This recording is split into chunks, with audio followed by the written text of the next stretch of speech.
One of the latest videos put out by Jews for Judaism is from a man I knew little about named Julius Sis.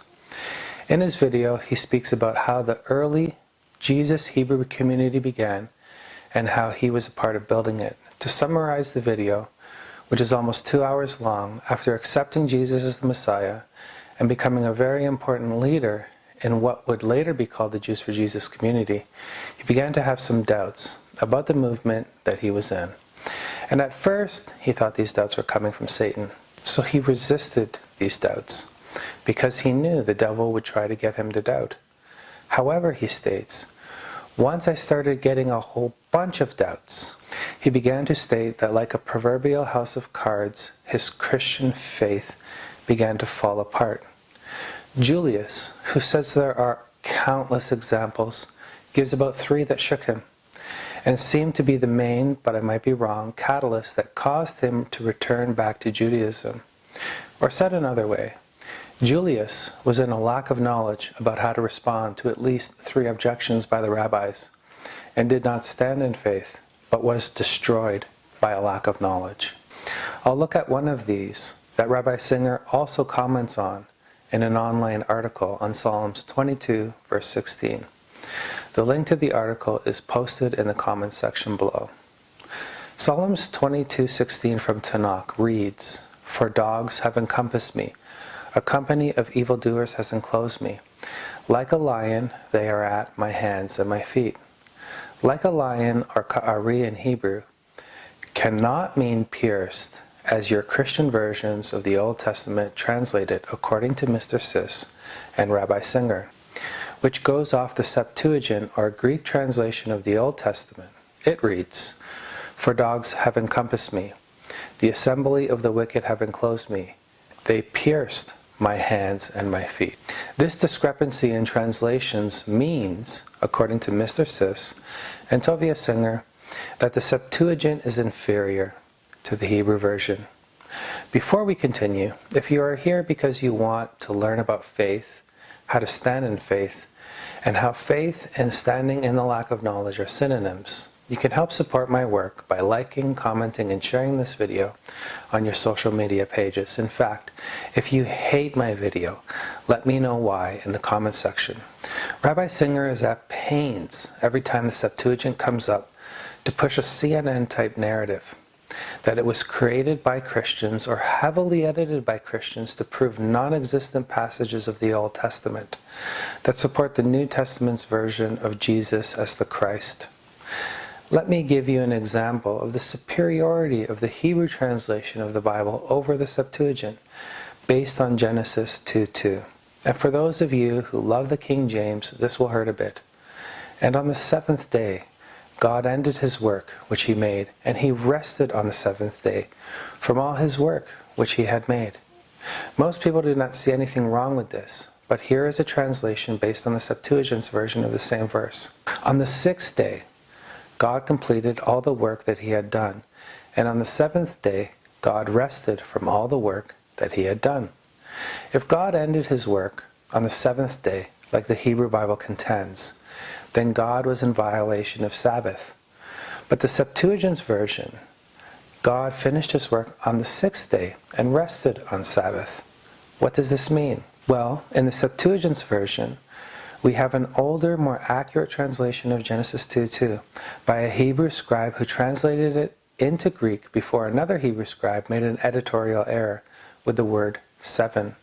The main reason we have a Greek translation of any book of the Old Testament is because most Jews in the diaspora couldn't speak their native language fluently anymore, so they needed a translation to read their Bible. Even Sis complained about this in his video. And in these translations, we have preserved, in some cases, an older, more accurate version of the Old Testament. Not being able to speak Hebrew is common. Even today, Jews read translations of their Bible and not the original Hebrew. And this is even confirmed by Nehemiah long ago.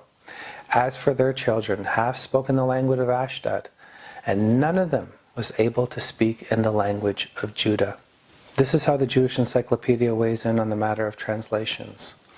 It is not known when the other books of the Bible were rendered into Greek. The grandson of Ben Sira, 132 BC, in the prologue to his translation of his grandfather's work, speaks of the law, prophets, and the rest of the books as being already current in his day. This brings us to Psalms 22, verse 16 in the Hebrew Bible, and Psalms 22, verse 17 in the Greek translation of the Old Testament, or what Christians, not rabbis, call the Septuagint. What was the Hebrew translator looking at when he translated the verse into Greek? If the translator was looking at ka'ari, then he would have translated it like a lion, wouldn't he? But he might not have been looking at ka'ari. He may have been looking at a much older manuscript, which reads ka'aru. They pierced or they dug. Also, if he was looking at yada, her hands, instead of yadai, he would have translated it accordingly. Rabbi Singer says that ka'aru does not exist in Hebrew. It is little more than Semitic gibberish. But wait a minute. Does Rabbi Singer have an ancient Hebrew dictionary from 4000 or 400 BC? Of course not. Everyone knows we determine a word's meaning in Hebrew from its root. And the first time the root, kara, is used in the Hebrew Bible is in Genesis 26:25. So he built an altar there and called upon the name of the Lord and pitched his tent there. And there Isaac's servants dug a well. The word dug comes from the same Hebrew root, kara. Don't you have to pierce a spade through the ground to dig a well, Rabbi Singer? This reminds me of a few verses in the New Testament. You are no greater than our father Jacob, are you, who gave us the well, and drank of it himself, and his sons, and his cattle. Jesus said to her, everyone who drinks this water will be thirsty again, but whoever drinks the water I will give him will never thirst. Indeed, the water I give him will become in him a fount of water, springing up to eternal life. A psalm from our wonderful book of Psalms can be many beautiful things, including an allegory, like in this verse we are discussing. In fact, Rabbi Singer admits as much. He says, and I quote, each and every time the word lion appears in the book of Psalms, King David is referring to a metaphorical lion rather than a literal animal, end quote. I am a wee bit suspicious, Rabbi, why you are seeking a literal translation when you know and have admitted that it is an allegory. Remember, context, context, context. Let's use your supposed correct translation and show how a scribe could have used ka'ari and translated it as pierced, knowing that it is a metaphor. Anytime someone uses a metaphor to explain something, it is always speaking about something literal. For dogs have encompassed me. A company of evildoers has enclosed me. Like a lion, they are at my hands and my feet.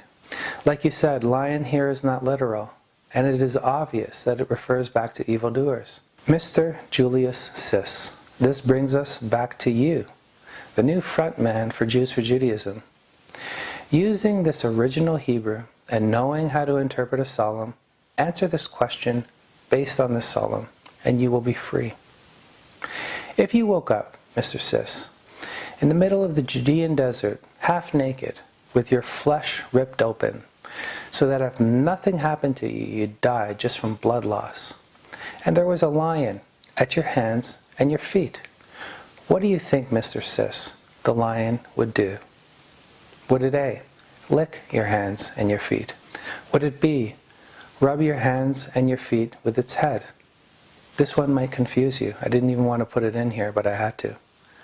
Would it C, would it sit on your hands and your feet? This one's tough. Or would it D, and I know that this is quite a stretch, would it pierce through your hands and your feet with its mouth? Mr. Sis and Rabbi Singer, you can leave your answer in the comments section. In fact, everyone can leave their answer in the comments section below.